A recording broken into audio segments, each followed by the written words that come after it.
trying to thaw out just in time for him to arrive at Prairie Nights this weekend. Andy Gross in the KFYR Cafe. You probably got a little scared by those temperatures, didn't you? It was scaring me, yes. What are you used to?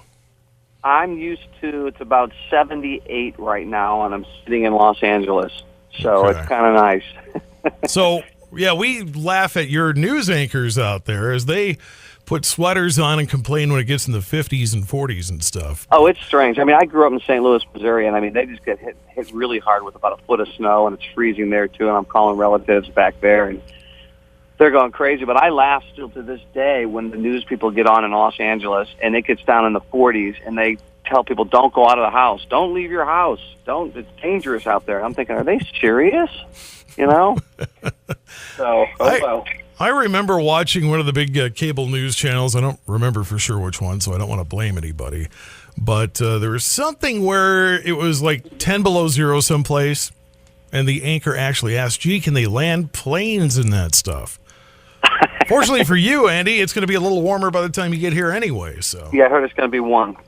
Andy Gross coming up at Prairie Nights Casino and Resort in the Pavilion there, and I guess I'll see you Saturday night at about 7:30. Somebody thought it would be funny to have me come up and introduce you. I'm not sure why they thought that. Oh, are you going to be there? I guess. Oh, that's great. Well, maybe we can. I'm sorry, the first 55 people that we asked couldn't do it, and now you're stuck.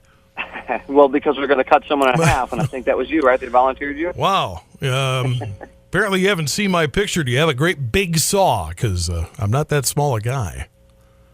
Oh, well. Well, Your usual thing that you put somebody in to cut them in half won't work with me. Maybe we'll try to do the levitation then or something. Wow. Well, then you are strong.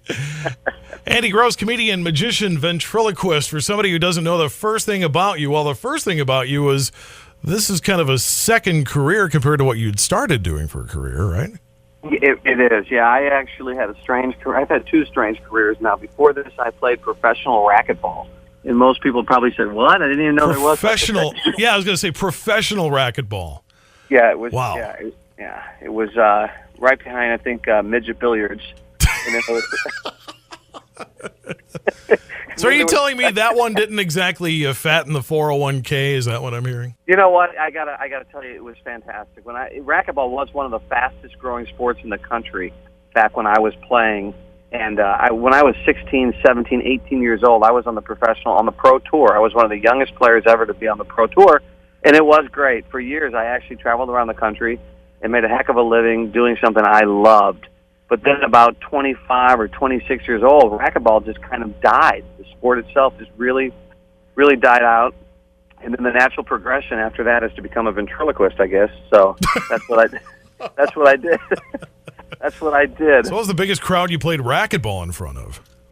You know, towards the end there, they had these portable glass courts where it was like a two-way glass where when you were inside the court, you really couldn't see out, but spectators could see in. And these were great because they would set them up in little auditoriums and arenas, and they would have 2,500 people, 3,000 people. Wow, that's not bad. Yeah, and it was getting some ESPN coverage. One of the biggest problems, though, with racquetball was we were hitting the ball so hard, even back then, 150 miles an hour, that the camera really couldn't follow the ball. So as great of a sport that it was, and live, when you watched it live, guys were diving around the court, hitting the ball hard. It was so much action-packed. But on television, it just didn't play well because it was just too fast of a sport. You couldn't follow it. And that hurt because then the sponsors knew that you couldn't reach the masses really. That was when even that slow motion shot is still a blur. I guess it's pretty tough. You know what it was? It's just there was no matter what they did, they've tried to put little things in the ball that you could follow the ball better, slow it down, different angles. It was really hard to televise racquetball, and that was a big problem. I suppose. Hockey. In hockey, they did the same thing. When the hockey puck is being hit, they put that little microchip in there that you could see the streak going across the screen, and that helped a little bit in hockey. But racquetball was just so fast, people couldn't really enjoy it on television as much as they could live. So like you say, the natural progression from racquetball to ventriloquism. How did that end up happening? Yeah, if anyone should be mad at their parents, it should be me, right? Not the Menendez brothers that grew up in Beverly Hills. I'm playing racquetball and doing ventriloquism. But it's both. It's been really good. I mean, as a kid growing up, the whole time I was playing racquetball, my hobbies were magic and ventriloquism. And once racquetball, I had moved to California for racquetball and all my sponsorships. And then once that kind of died down, I said, well, I'm here in California. I've loved magic, ventriloquism my whole life, and started doing some open mic comedy clubs, just going there and doing the open mics. And before long, I was being asked to come back, and then I was getting paid to do it, and I said, this could be something. And so it spread out from ventriloquism into other comedy as well? Or did you start trying to do comedy with the ventriloquism first? Or Exactly. I consider myself really a comedian that does some magic and ventriloquism, because it really is comedy first and foremost with my act. I mean, that's what I try to do. I mean, there's great magic out there you're going to see, and some great ventriloquism, but I try to keep the comedy in there. And I keep it sophisticated enough. It's not the type of... Sometimes people think of a magic show as for kids, but this is much more of a sophisticated type of a magic show where adults come out and they have a great time. Adult comedy can mean a couple of different things, I suppose, depending on who's using the term adult. In the Webster's Dictionary, there's two meanings for adult. There's stuff you can't say on the radio adult, and there's stuff that just happens to be for somebody more older, seasoned, intelligent, whatever person, I suppose. Yeah, it's probably stuff, it's never, nothing vulgar ever. I mean, although I've played plenty of Vegas shows, and I did comedy clubs for years, which I love because you can pretty much say and do whatever you want. But then again, I also did the Disney cruise ships for a while, so, I had to have the act as dirty and blue as it could get, and also as clean as you possibly could get. That's one of the things that some of the experts always say. Some of the bigger names will always say that the ones that did not turn blue will tell you they're glad they didn't turn blue, and the ones they did, that's kind of one of their secret regrets, is they kind of regret having done that. Some of them. Well, it does. It holds you back a little bit because, the ultimate goal is to be on television. I mean, for any performer, you want to be on television. And if you're really dirty, you can't get on Leno or in the old days Carson. You couldn't get on. You had to have your 6 minutes of really clean material in order to get on television. And yet somehow Ice Cube has managed to do some children's stuff too. So I'd never say never with a transition, I suppose. But yeah, but now you have Showtime and HBO, and you can pretty much get away with anything. True. Oh, true. But still, Comedy Central, you've got to be clean, and television, you've got to be clean. Well, and these days, the various, Netflix and the various other streaming media things, I mean, you can end up with a series on one of those and perhaps still collect a paycheck. But yeah, and I mean, it's opened up. I mean, the internet has opened up a whole new world for comedians and guys like myself, too, magicians and things. You can be seen by the masses. I put a video out not too long ago, and it's amazing. I think it has 7 million views or something like that. So you won a Top 10 Duracell Kids' Choice Award. Yes, yeah. Tell me about that. Well, about 15 or 16 years ago, I started merchandising some products to sell after my shows. And before long, it was my brother and I, we had started bringing in these magic tricks, and we were importing them in from China. And before long, we kind of expanded into the toy market.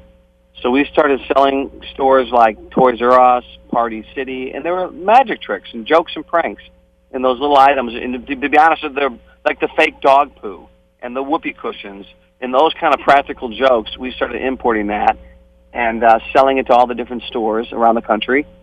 And one of the products we came out with won an award for the Duracell Kids' Choice Award, which was really kind of nice. It was a product that I came up with, a magic set for kids. Entertainer Andy Gross coming to Prairie Nights in the Pavilion this Saturday night at 7:30. I'll see you there. Andy, I got to ask, though, what do April and your 4 kids think about you playing in North Dakota in January? They never know what I'm doing. They think I'm a little crazy anyway when I'm out in the garage, working on little magic tricks. They're like, come on, what are you doing? And I said, I'm out here working, all right? They're happy. They know that that's my job, that's what I do, and I love going to places. I love going anywhere. I really do. I love traveling. I still do after all these years, love doing different places. So they're happy. They're happy to get me out of the house. Well, I was going to say, how often do you get to actually see your kids? That's a good question. The stereotype actually. is the life on the road. You're on the road 300 days a year, and finally at Christmas you get to see him or something. Yeah, no, I was out on the road quite a bit, but I've kind of scaled back a little bit because I started focusing a little bit more on some television things, which is great. And I also am work a lot in the corporate world, which means I work for a lot of big corporations where I'll come in and do their events and their parties for them. And those are all short. Those are only a day or two, and then I'm back home. And I might go out again for a day or two and then come back home. Where before I was doing a cruise ship and I could be gone for a month. Or I was doing comedy clubs, it could be gone for a week at a time, you know. Now these trips seem to be a little quicker. I mean, I still have my tours, but for the most part, they're a little bit quicker, so I'm in and out more. They see me a little more. Have the kids ever seen you on stage perform? Yeah, they've come out. They've come out quite a bit. Yeah, my kids kind of got into the entertainment themselves out in Los Angeles, which is really good. So yeah, they love it. Oh, so you're not afraid of pushing that? Sometimes parents don't want their kids going into the same line of work or something. No, and I've got, they've all done quite well, and I have one that's kind of recognizable now because she's done really well in the movies and things like that. And I'll never forget, I told my wife when she said, we ought to get the kids into this. I did give her the whole bitter lecture. I said, well, maybe, it's awfully a tough business, a lot of rejection. Are you sure? Look how hard it's been for me. Then she took them on these auditions, and they booked their very first couple of things. so my wife looks at me, and I swear she says to me, she goes, maybe you're just not that good or something. I don't know. This is pretty easy. Ouch. So, she was joking with me. But from that point on, she runs with the kids quite a bit, and they've done, really actually very well. A couple of them, one of them has really done great. It's always good to see that success story when it happens. Frequently, that's not quite the case, so...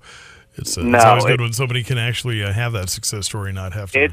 It's a difficult business, but you just keep going. I've been in it for many, many years, and I'm happy with my career where it is. But of course, you always want more and more and more. You always want that big break. Well, that was going to be my next question: is what is next for you? I just went back to New York and filmed a pilot for a television show about magic, and right now it looks like a network has just picked it up. And I don't have a lot more information other than that, so there is a good opportunity right now that I do have a television show that will be starting in about a month. Should start production in about a month. Holy cow, so we're going to see it. To tune in and watch it. I was going to say, we're going to see it Prairie Nights this Saturday night at 7:30, and before you know it, right there on the screen at home. Yeah. You are going to have to keep me up to date as to when and where. I will. I suppose it's all a big secret right now? Well, yeah, kind of. We're not sure exactly what network. It's one of the cable networks that's going to pick it up, and they'll be playing it pretty soon. But, now it's a pilot, so they'll play the pilot. Maybe 1 or 2 episodes will air, but then it has to be, a success. Then people have to really like it and watch it in order for us to keep doing more of them, which we hope. We really do hope so. Sure. So you can get a sneak peek of that this Saturday night, folks. Yeah. Some of the stuff I did on the very first pilot I'll be doing on stage this week, Saturday. Well, looking forward to it. Andy Gross. Andy, were you the better racquetball player or was David? That's a good question. Since he's not here, I'll have to say I was. And if he were standing right next to you and I asked him, would he say himself or would he say you? Being the performer, I'd probably still say myself. Did you ever get to play racquetball anymore, or are you just tired of that now? I took off about 10 or 12 years as I was kind of building my career here. But I've been back playing, and I'm really kind of enjoying it now because, that competitiveness is still there, but not like what it was. And I'm still pretty good at it, so it's kind of fun to go whip up on the old guys at the club. It's kind of nice. Ever do any winter sports at all? Not a lot, unfortunately. I would have liked to have, but one of the reasons I never did is because when I was playing professionally, in my contracts, they wouldn't let me. All the endorsements said you could never ski, you couldn't do anything. Oh my gosh! Because, you were, they were scared you were going to get. Don't have fun. Don't do anything. Yeah, it was like that. You're right. I didn't. So, why start now? Comedian, magician, and ventriloquist Andy Gross. Tell me about a few of your characters that we're going to see at Prairie Nights. I'm going to bring out a relatively new character. His name is Steve. And he's from India, and he's a customer service representative. And he's an interesting little character. He's brand new, so people have been really liking him. He'll be there. And, of course, I'll be doing some of the old favorites. I did this video on YouTube, and it's got millions of hits now, which is really neat, where I was cut in half out in a park. just fooling people. I mean, just going up and screaming at people, and I really looks like I'm cut in half. And the reactions were so great. It was a lot of fun. So I didn't realize it was going to take off and get millions of hits, but it did, which is great. And I'll be doing a version of that trick as well this weekend too. Well, you never know where that next viral thing's going to come from, right? You never knew. I mean, I had no idea. I was just down out in the streets playing around, and some of it my daughter filmed on an iPhone. And we put this thing together, just put it up there, and all of a sudden I'm getting hits around the world that was just beyond me. I couldn't believe it when it took off like that. Oh, my gosh. It's always fun when you stumble into that kind of stuff, though, isn't it? Oh, it was amazing. I mean, had someone told me before that that's how it actually happened, I would say, it can't be. But now doing it, I realize the Internet is amazing. And once some people picked it up, and I think it was the Huffington Post picked it up right away, and all of a sudden it just took off. And it's still, getting, I don't know, 15, 20,000 hits a day or something like that. It's amazing. I love it. Canadian ventriloquist magician Andy Gross grew up in Missouri these days, though you call California home, I take it? Yeah, I'm out in Los Angeles. SoCal? Yeah. And so when you heard the weather on the news over the weekend, and did you have any little, oh my gosh, is it still going to be cold when I get there? It's funny. My mother, she'll still call. She called me up and she says, "Did you hear? It said it's deadly. It's deadly weather back there." And I said, "Where? Where you're going?" So I did look at it. I said, "Wow." One time, I think she's right there. It is deadly, huh? Normally when I travel back east, I sometimes don't even bring a coat. I know this is weird to say. I don't have a coat anymore, like a big heavy coat. Because you're in L.A., and I figure, well, I'm only back for a short time. I'll get off the plane, go to the hotel, go right to the showroom. But this case, I am bringing a coat and some gloves and everything else. They always say to dress for the weather outside and not for the weather inside your car. So even if you were going to get whisked right from the airport right to Prairie Nights, you never know what could happen in between. So right. Just in case. That's exactly right. So I'll bring a few extra things just in case. You're right. Well, good to know, Andy. Take solace in the fact that we're going to be in the 30s this weekend. Yeah, obviously, by the time your show gets done Saturday night, it'll look cooled off a little bit. But well, but there's no snow or ice or anything coming to us, I don't think. So that's we have enough for now. We'd like to think. We believe it's not to say we can't possibly get any more because we certainly can. But I didn't see any in the immediate forecast, but who knows? You never know, right? Yeah, no doubt. Entertainer Andy Gross coming up at Prairie Nights Pavilion at 7:30 this Saturday night. Andy, any closing thoughts? Come on out and see the show. It's going to be a great time. We're going to have a lot of fun. We're going to levitate someone from the audience, an actual volunteer from the audience who will physically levitate into the air. We pass a hoop around them, and then they come back down, and they have no idea what's happened to them. Given my weight, I'd be impressed if you picked me, but I wouldn't blame you if you didn't. Yeah, how is your levitation skill? Is it really good? They're pretty good. If you want to put it to a test, I'm just saying. I think they're pretty good. Anybody can levitate 80 pounds, but when you start getting into my range. Yeah. Well, we need a little kid about 20 pounds, if that's okay. Actually, look for the smallest baby in the audience. Hey, there we are, right there. No, we really do. We pick someone from the audience. It's kind of neat. And they go right up in the air, and it's a traditional thing. We pass a hoop around them, and they have no idea what happens. They come back down, and it's a fun bit. Plus, I'll do the cutting in half thing where I'm cut in half. And a lot of fun, just a lot of comedy, a lot of audience participation and interaction with the audience we have. And I've got a good friend of mine I've toured with for years. He's opening the show. He's a comedy juggler, so he's going to do a little juggling and some bizarre, odd things that he does as well. So that'll be fun, too. He's there opening the show. All right. Andy Gross, Prairie Nights this Saturday night. Andy, thanks for your time. I appreciate it. And thank you, guys. We'll try to warm things up a little bit before you get here, okay? I appreciate it, and we'll see you soon. All righty. Take care. Andy Gross on the KFYR Cafe. Thanks, Andy. Appreciate it.